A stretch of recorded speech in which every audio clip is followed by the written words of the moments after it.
Good afternoon and welcome to the Kerry Garden Show. Alan Finn back here again in Boyles of Killorglin, and I'm joined as always by our expert here, Miguel. How are you, Miguel? I'm okay, thank you. How are you? I'm not too bad.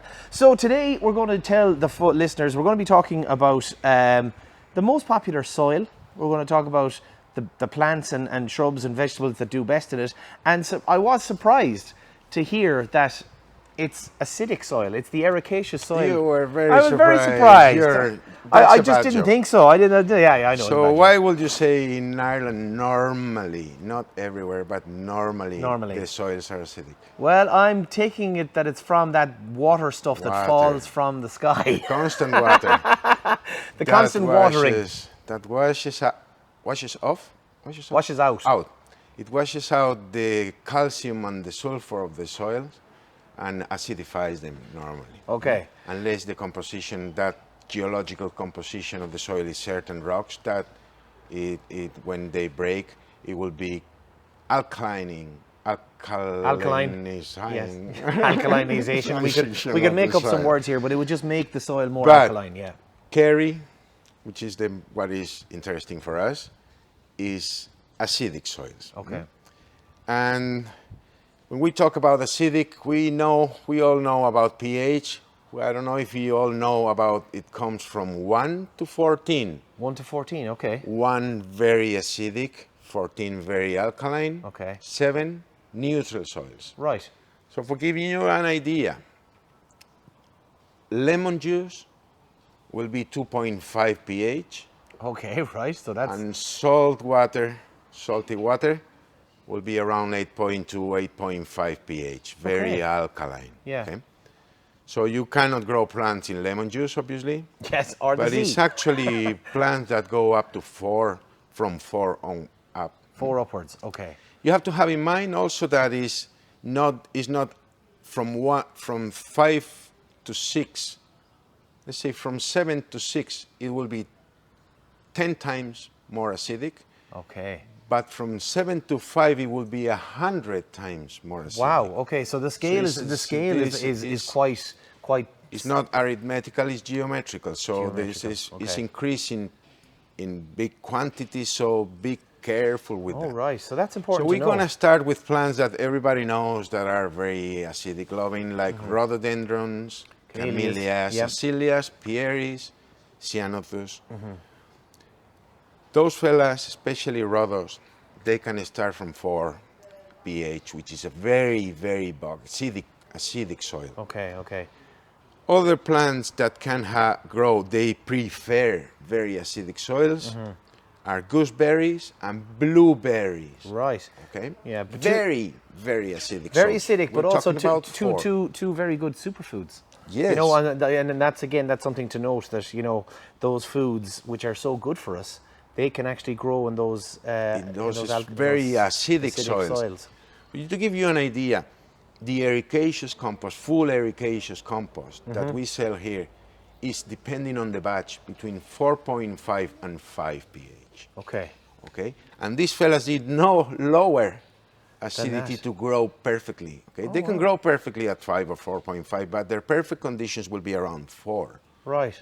Okay. So all the berries, normally most of the berries, like slightly acidic soils, but these two, they love full acidic. Full acidic, okay. So we all know camellias, rhododendrons, azaleas. We've got our forest flame. Pieris forest flame here, a variegated version. Beautiful. A rhododendron in full bloom next to you, and a Californian lilac that is a shrub that is well known, but people don't know that it's fully acidic. Yeah. It's a very, very.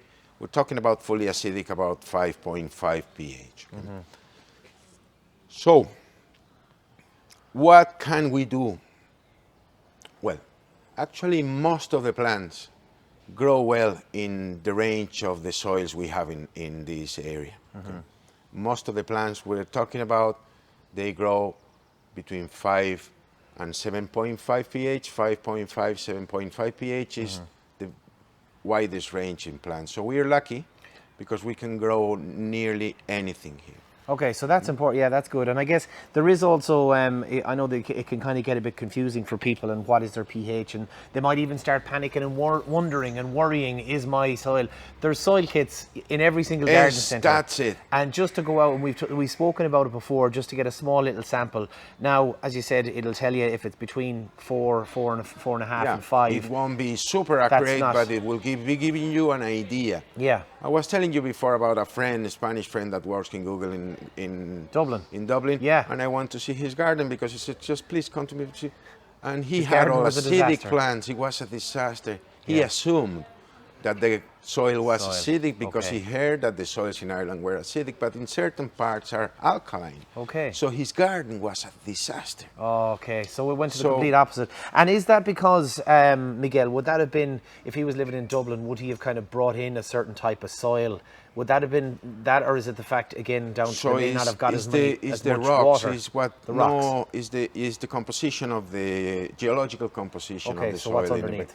So if it's certain rocks that when the rains, just basically in the ice or whatever, they break, they are very, very alkaline by their nature. So the soils, clay soils. The soils absorb it all, and that's what dictates as a rule of thumb, will be mostly sandy soils. If you have sandy soil, you will most probably have an alkaline soil.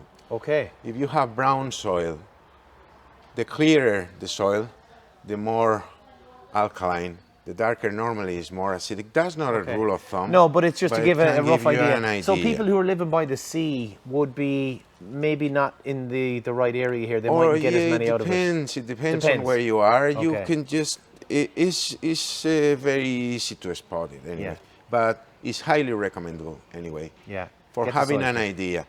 Because even see these pearies that comes from the nursery a few weeks ago. I'm going to start feeding it. I'm going to start top dressing it with ericaceous compost as soon as we finish it. Okay. Because the color of the leaves is not the color it should be. Yeah. You can see some of them here, they're actually going a bit brown on the edges as well, so that's not a good sign. It's a good practice to top dress these fully ericaceous plants every year with ericaceous compost. But it's not bad for potatoes, for other plants. Mix a little bit of ericaceous with your soil every now and then. Okay. Because potatoes will grow as low as 5.5 pH, like horseradish, like radish, like sweet potatoes as well. Okay. A few more things that grow up to 5.5. Most of the vegetables grow well. Cucumbers, tomatoes. Yeah. Carrots. They grow well. Carrots. They grow well in around 5.5 to 6.5. So it's slightly acidic. Yeah. So what I have to say here before I forget is that the ericaceous compost has 4.5 to 5, but the multi-purpose compost, normally all of them, commercial brands, as they are multi-purpose, they will go around 6.5 pH. Okay. Which is slightly acidic, but is in where the widest range of plants can grow. Okay. So you buy compost for certain plants that are slightly acidic. You don't have to worry about it. You don't have to top dress it with ericaceous soil because the soils are all right already. You top dress it with regular compost that has the right acidity. Okay. Even tomatoes, you can mix a little bit if you want. Just dig a little bit, get information about it. And that's what you were, and I suppose we are telling a lot of information, giving a lot of information here to the listeners and to the viewers. And you just kind of said the right thing. You know, you do your research, come in and talk. Yeah. You know, as I said, maybe no harm. Pick up a small little pH kit, test your soil wherever you're growing your vegetables, especially if there's certain vegetables that you want to grow, and maybe they didn't have a good year last year, and then you're like going, okay, well, I put in this compost, maybe I should put in the other. So talk to you guys. Yes. Test, do a little soil test, and see that could massively change. See what happens, because you could be surprised with do follow strictly the instructions. If the soil is not dry enough, it won't be giving you a wrong reading. Okay. So have patience, dry the compost properly, follow the instructions of the kit. Yeah. It's very cheap. You get, for a tenner, you get 3 tests. Yeah. And you don't get the surface of the soil. Dig a little small bit little bit and down, yeah. Just follow the instructions. Because as you said, that'll tell like whatever area you are in the county, you know, the geological, the rocks and underneath is what'll kind of dictate it. So it's not that anybody has done anything wrong. It's just a case of knowing your garden, knowing your soil. So at the end, what happens when they are not in the right soil or in the right acidity or alkalinity is that they cannot take some nutrients. So when the soil is, let's say 4, it has a high concentration of aluminium, iron, and manganese. Okay. That, for a wide range of plants, that is toxic. Okay. That concentration of it. Right. On the other hand, these acid-loving plants that like that iron, that like that aluminium, in fact, they're more thrive on it. The more iron they have, the redder. Okay. The more bloom. The colors. The colors will be stunning. Strong. Yeah. Stronger. That's the thing. If they grow in alkaline soils, example rhododendrons, the leaves will start getting curly. Okay. Leggy. Leaves won't be looking green. Camellias, curly leaves, yellowish leaves. It's not because the soil has no nutrients. It's because the plant cannot take the nutrients. Okay. So that's a case, and I know we're talking about it. We're going to talk about it. Is that's a case now where we can come in and go, oh, it's a disaster, Miguel. I give up. What can I do? I can't do anything. Can I? You can. Of course you can. You so can. What can we do? You can amend both sides. So if you want an alkaline soil, add lime, garden lime. Garden lime. Okay. Garden lime will increase its sand, its dust. It will change the composition of the soil. We'll be adding calcium and sulfur, and that will be changing the soil into a more alkaline. Okay. Acidity, sulfate of iron, sequestered iron, and ericaceous compost, constant ericaceous compost. Sulfate of iron. I have two here, so I've got sulfate of iron and sequestered iron. Now there we go. What's the difference? Sulfate of iron and sequestered iron. That's a full available iron. Okay. And that's combined with sulfur. Okay. So it's a different product. That's only iron. Okay. That's a composition of iron and sulfur. Yeah, and sulfur. Okay, right. And so these can. That's immediately available for the plant. Yes. The sequestered iron, while the sulfate of iron changes the composition of the soil and make that iron available after it degrades. Ah, okay, right. That's so it's kind of a slower process. Yes. So if you were seeing some of your plants doing what you were saying, describing what you were saying there about the leaves being curly and the change of stuff, would you go for a direct boost of iron? Is that what they would need, or would you go for the slower? You can do both. Actually. Yeah. Okay. And you can add the sulfate of iron and top dressing with ericaceous compost. You can add every now and then the sequestered iron to give an instant boost to the plant. But at the end, what your goal is changing the composition of the soil to make it more acidic, to make the nutrients available for the plant, or the opposite. If your soil is very acidic and whatever plants you have that are slightly neutral, they are not growing well, you add some lime to increase the pH closer to 7 or 6.5 where they like to be. Yeah. Depending on your soil, depending on where you live, even if your neighbor has a very acidic, you could have slightly more alkaline. So you never. We've spoke about this before in regards to camellias or rhodos that were different colours over the fence. One was blue and the other was pink. That was hydrangeas. That's my neighbor hydrangeas. Yeah, that was it. That has 3 colours in the same plant. Has white, pale white, blue, pale pink, pale blue, and white. Yeah. And it's because the soil is completely it's scattered. mixed up. Yeah. Some parts will be more. You can play with that. Yeah. Try to create a double color hydrangea if you have time and will. Yeah, it'd be unique and have everyone jealous. Exactly. So people, this is so important for people who are looking at the veg, looking to get something out of it.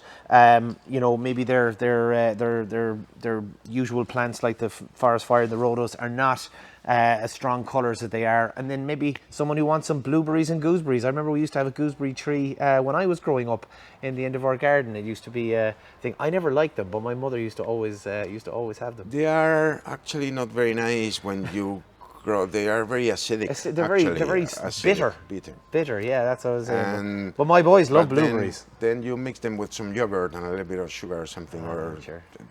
something sweetener or whatever you fancy. Yeah. And they are lovely. And they are extremely good for the body, antioxidants and plenty of things there. Superfoods, they call them. It's a superfood. Yeah. Like So listen, there's lots of great information, and we've learned loads. So hopefully, again, it's something that everyone can kind of think about. Find the pH value of your soil.